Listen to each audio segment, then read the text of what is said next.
I always believed my marriage was ordinary, and that's what made it feel safe. No luxury vacations, no dramatic fights, no fairy tale romance either.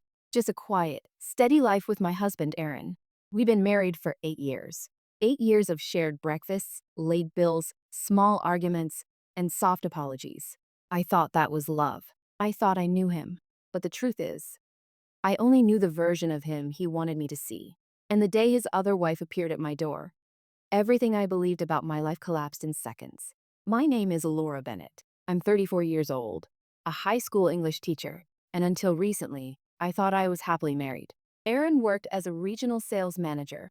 His job required frequent travel, at least. That's what he always told me. 2 or 3 nights a week away, sometimes whole weekends.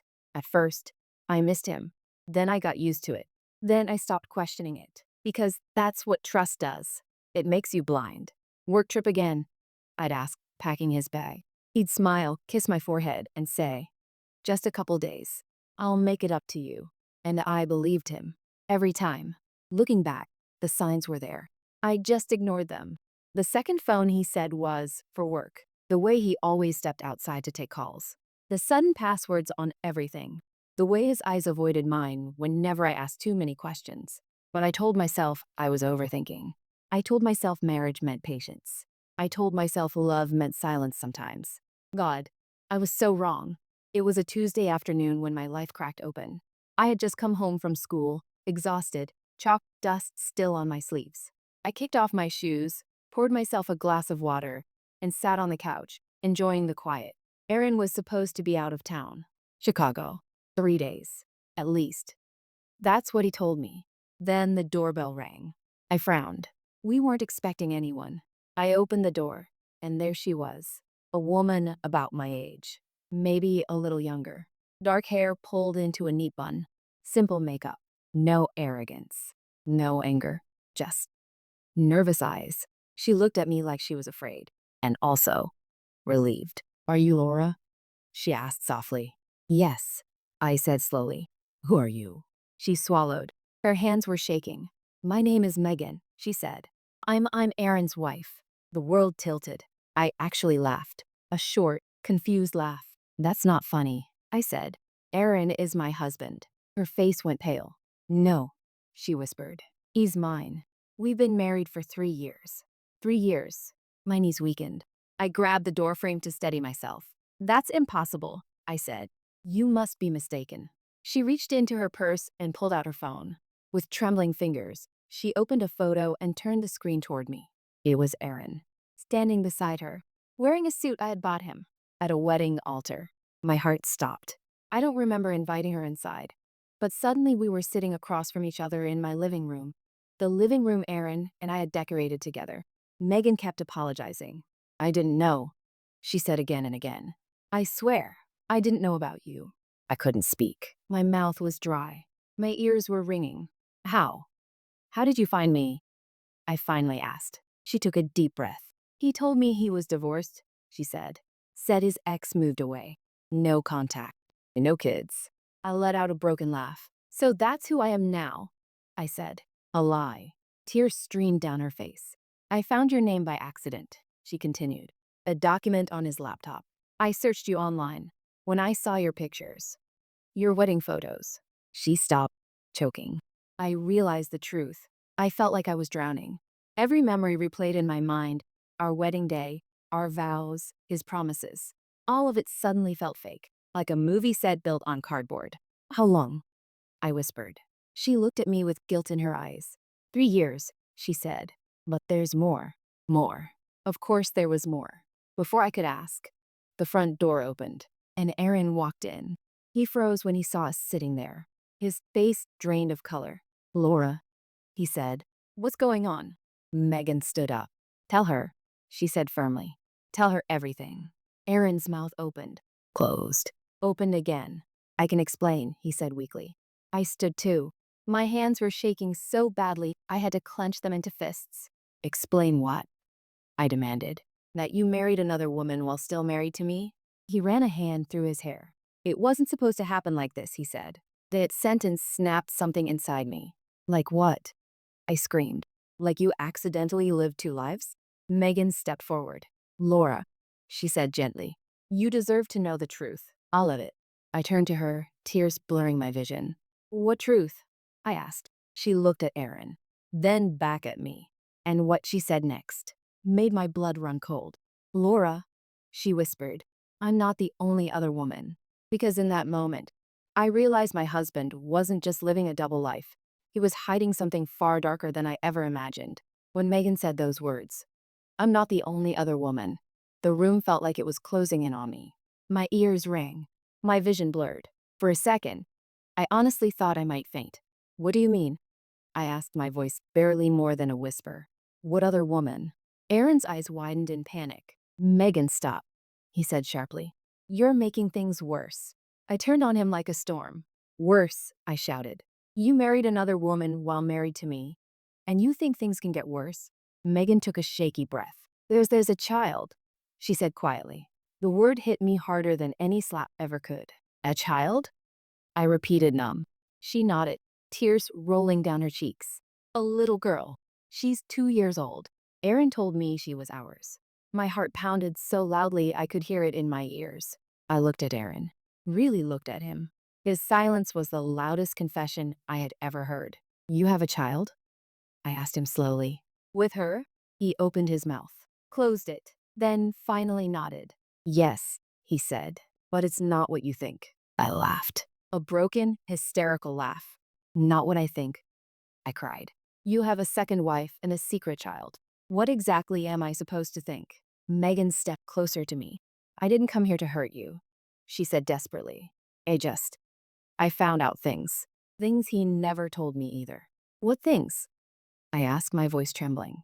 She hesitated. Money accounts, properties. He's been lying to both of us. Aaron exploded.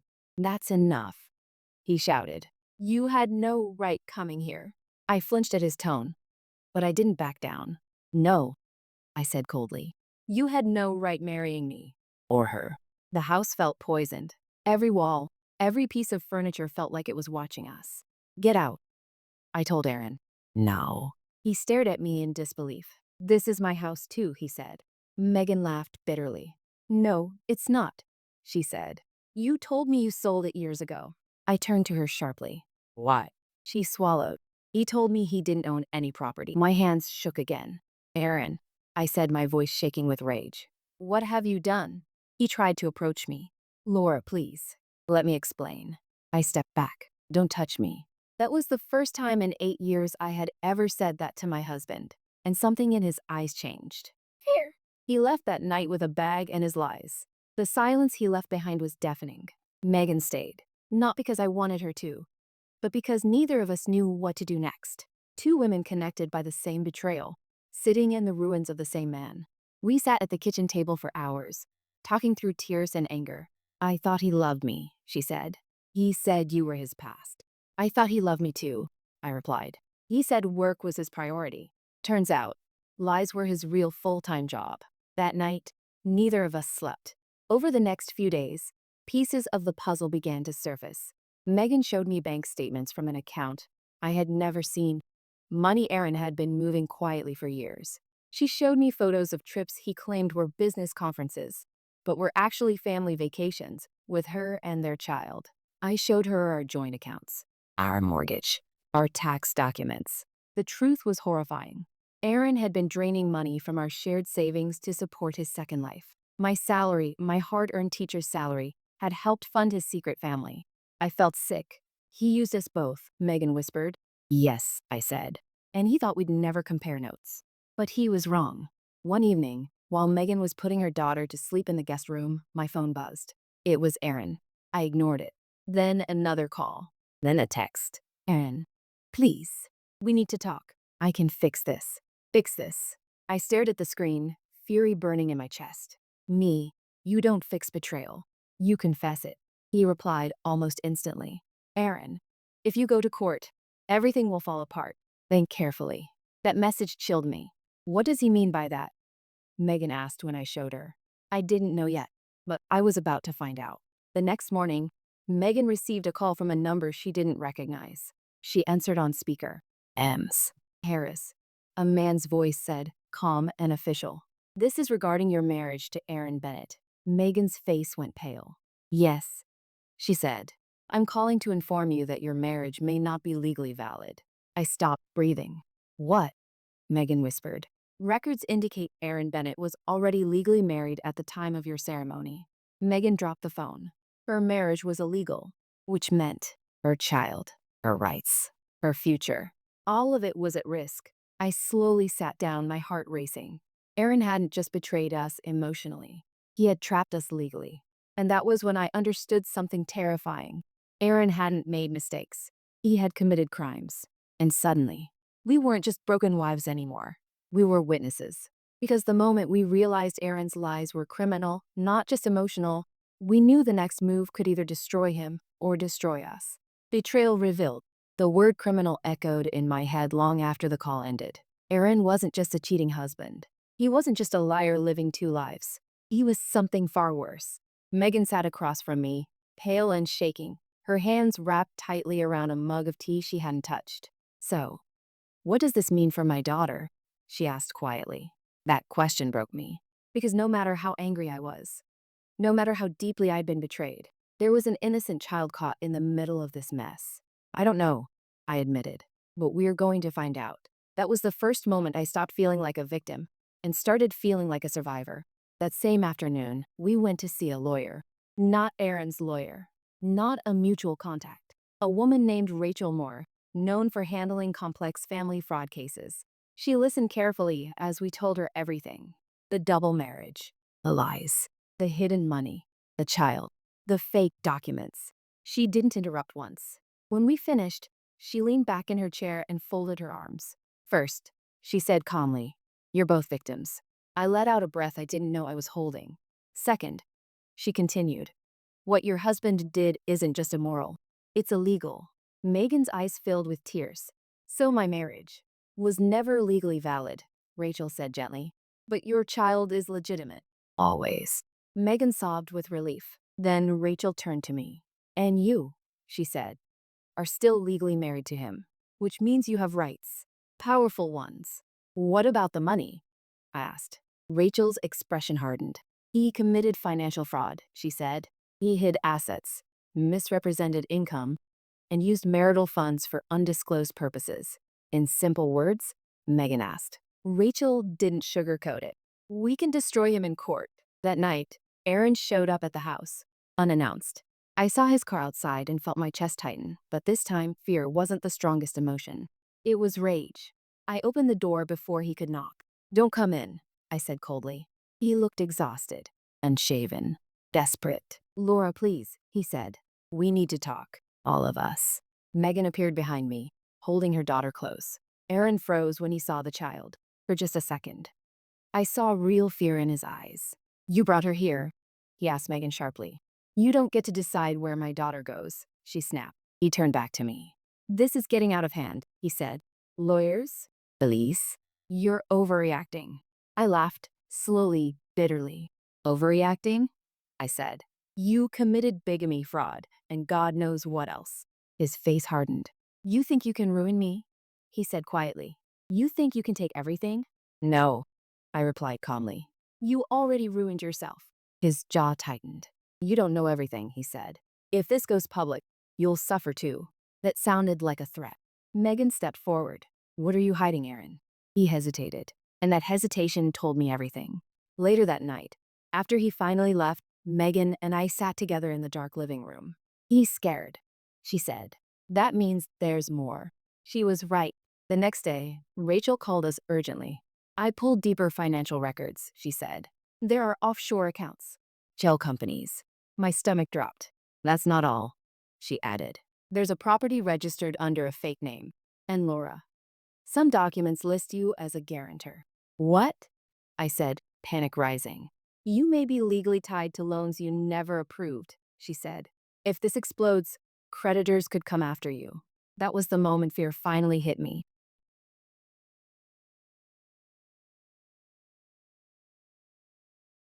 Not heartbreak. Not betrayal. Fear. Aaron hadn't just been stealing from me. He had been setting me up as a shield. That evening, I confronted him one last time on my terms.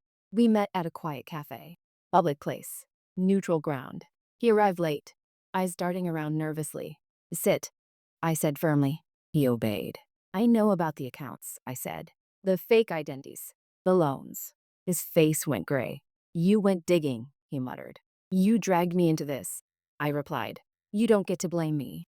He leaned forward, lowering his voice. Laura, he said, if you expose me, everything comes down, including you. I stared at him. Is that a threat? It's a warning, he said. We can still fix this. Quietly. Fix it. Again. How? I asked. His lips curled into a thin smile. We divorce privately. You keep the house. I disappear. Megan signs an NDA. No courts. No police. I laughed. You want us to clean up your mess? I asked. And protect you? You owe me that much, he said coldly. After all these years. That was it. That was the moment the last trace of love died. You don't deserve silence, I said. You deserve consequences. His expression changed instantly. Calculated, dangerous. Then don't say I didn't warn you, he replied. He stood up and walked away. And as I watched him leave, a terrible thought crossed my mind. Aaron wasn't done fighting. He was planning something. That night, Megan came to my room, shaking. He took her, she said. My heart stopped. What? He came while I was out. She cried. My daughter, he took her. The room spun. We grabbed our phones at the same time. Missed calls, messages, and one final text from Aaron. If you want to see her again, drop the case. In that moment, I realized Aaron's betrayal had crossed a line, and now, this wasn't just about revenge. It was about saving a child. That night, I couldn't sleep. Megan sat beside me on the couch, holding her daughter tightly, her tiny body trembling with fear. Aaron had crossed a line I never thought he would. He had taken her, the most innocent casualty in his web of lies. I knew one thing. We couldn't call the police blindly. He would vanish before they even arrived. But we had to act. I looked at Megan. We need evidence. Solid proof. Every lie he's ever told us. Every transaction. Every move. Her eyes were wide. How do we even begin? I felt a sudden clarity. A cold, determined clarity that replaced fear. We use everything Aaron taught us, I said. He underestimated us both. He thinks we're weak, scared women. But we're stronger than he ever imagined. The first step. Digital footprints.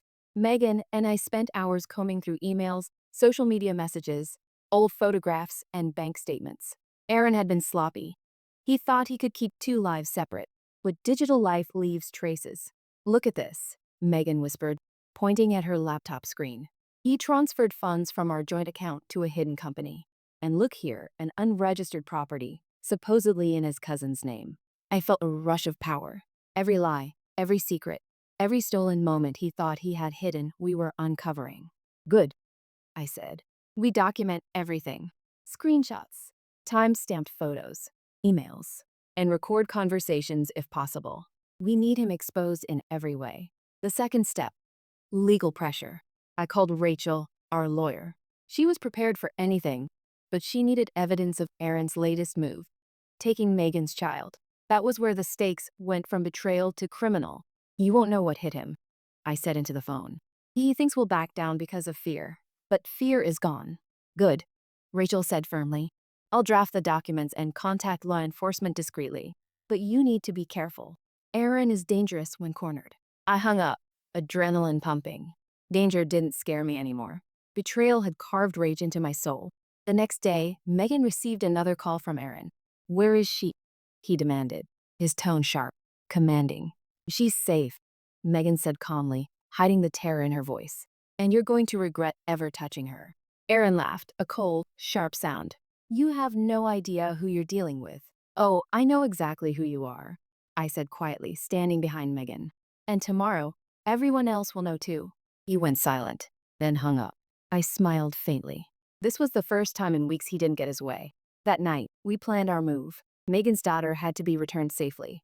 Every digital trace, every photo, every financial transaction, every lie Aaron had built into his empire, we would use them as leverage. We couldn't confront him recklessly. Aaron thrived on chaos. He would vanish, hide, manipulate. But we had patience now. Patience, strategy, and evidence. The following morning, we followed him discreetly. Aaron drove confidently, thinking we didn't know. But we did. Every turn he made, every stop, every interaction was quietly logged. I snapped photos from a distance, documenting every movement. Megan called Rachel periodically to update her. Finally, Aaron arrived at a secluded rental house. He stepped out, holding a small child, his own daughter with Megan, unaware of the danger surrounding her. This was the moment. I called Rachel. "We have him," I whispered. "All locations, all evidence.